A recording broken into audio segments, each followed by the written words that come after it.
رات دن سفید سیاہ. تو یہ آلریڈی ہم جانتے ہیں کہ متضاد الفاظ پائے جاتے ہیں، اس وجہ سے یہ صنعت تضاد ہے. اور رو رو صبح کیا صنعت تکرار بھی ہے یہ. اوکے، تو یہاں پر شاعر کیا کہہ رہے ہیں، سفید و سیاہ اس لفظ کو جو ہے محاورتاً یا پھر اس کے لفظی معنی میں بھی اسے استعمال کیا جا سکتا ہے، لیکن سفید و سیاہ کا مالک ہونا یعنی محاورتاً کہا جاتا ہے کہ تمام کل انتظامات کا مالک ہونا. سفید و سیاہ کا مالک یعنی کل انتظامات کا مالک، برا بھلا جیسا بھی ہے سب کا مالک. اوکے، تو اس یہاں پر محاورے کو بھی شاعر نے بڑی خوبصورتی سے استعمال کیا ہے. تو میر تقی میر نے اس شعر میں لفظوں کی تکرار اور متضاد الفاظ کے استعمال کے ذریعے حسن شاعری کو اجاگر کیا ہے. کہتے ہیں کہ اس دنیا کے کاموں میں ہمارا سفید و سیاہ میں اس دنیا کے کاموں میں ہمارا کوئی دخل نہیں ہے. ہاں، ہم بس اتنا کر سکتے ہیں کہ پوری رات کسی نہ کسی طرح جاگتے روتے کاٹ لیں اور دن کو بھی جوں توں یعنی جیسے تیسے گزار لیں. اس دنیا کا برا بھلا یا سفید و سیاہ ہمارے اختیار سے بالکل باہر ہے، لہٰذا ہم بے بس و لاچار ہیں. تو یہاں پر انسان کی بے بسی اور لاچاری کو بھی بڑے خوبصورت الفاظ میں شاعر نے واضح کیا ہے. تو آئیے آپ چلتے ہیں اگلے شعر کی جانب. مقطع میں شاعر کیا کہہ رہے ہیں، میر کے دین و مذہب کو کیا اب پوچھتے کیا ہو، میر کے دین و مذہب کو اب پوچھتے کیا ہو، ان نے تو کشکا کھینچا دیر میں بیٹھا کب کا ترک اسلام کیا. تو شاعر مقطع میں بڑے مایوس نظر آ رہے ہیں. تو یہاں پر دیر جو ہے بت خانہ، مندر یا پھر گرجا گھر کہا جا سکتا ہے. کشکا کھینچنا مطلب جو ماتھے پر جو سفید لائن کھینچے جاتے ہیں نا، سفید نشان لگائے جاتے ہیں جو کہ ہندو مذہب کے علامت کے طور پر لگائے جانے والے جو نشان ہوتے ہیں، اس کو ہم ٹیکا بھی کہہ سکتے ہیں یا پھر عام الفاظ میں نام بھی کہہ سکتے ہیں. تو یہاں پر یہ لفظ ہو گئے ترک اسلام یعنی اسلام سے خارج ہو جانا. تو شاعر میر تقی میر اس شعر میں بڑی مایوسی اور لاچاری کا اظہار کر رہے ہیں، چونکہ ان کی زندگی جو ہے مصائب و آلام سے گھری رہی، لہٰذا شاعر زندگی سے مایوس ہو کر کہہ رہے ہیں کہ اے لوگو، میر کے دین و مذہب کو کیوں پوچھ رہے ہو؟ انہوں نے تو ماتھے پہ ٹیکا لگا کر اپنے آپ کو اسلام سے دور کر لیا ہے، اب وہ تمہیں کسی بت خانے میں بیٹھے نظر آئیں گے.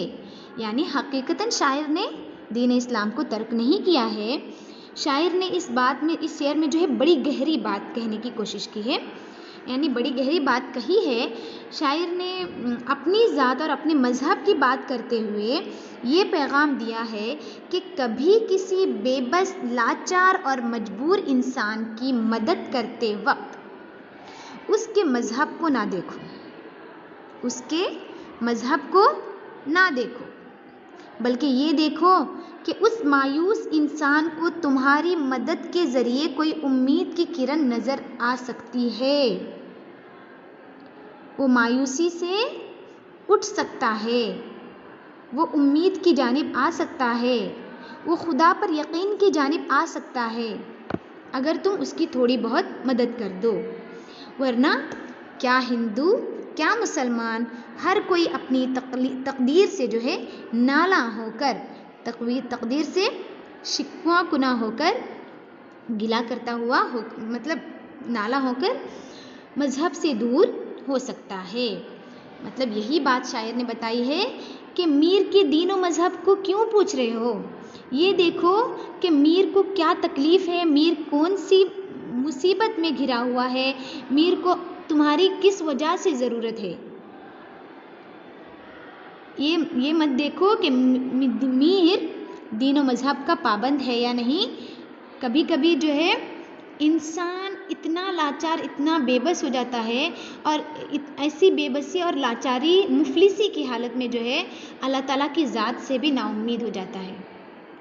تو اس وجہ سے شاعر ایک طرح سے ایسے نا امیدوں کو امید کی طرف لانے کا پیغام ہم کو دے رہے ہیں. بڑا پیارا شعر ہے. اگر آپ گہرائی میں جا کر دیکھیں تو شاعر نے بڑی گہری بات کہی ہے. تو مقطع کے ساتھ ہماری یہ غزل ختم ہوئی. امید کہ آپ نے اچھی طرح سے سمجھا ہوگا. اگر آپ کو میری تشریح اچھی لگتی ہے تو میرے چینل کو سبسکرائب کرنا نہ بھولیے گا. انشاءاللہ ہم آگے اور 8ویں جماعت کی اگلی غزل بھی تشریح کریں گے. تب تک کے لیے اللہ حافظ. جزاک اللہ خیر. فی امان اللہ.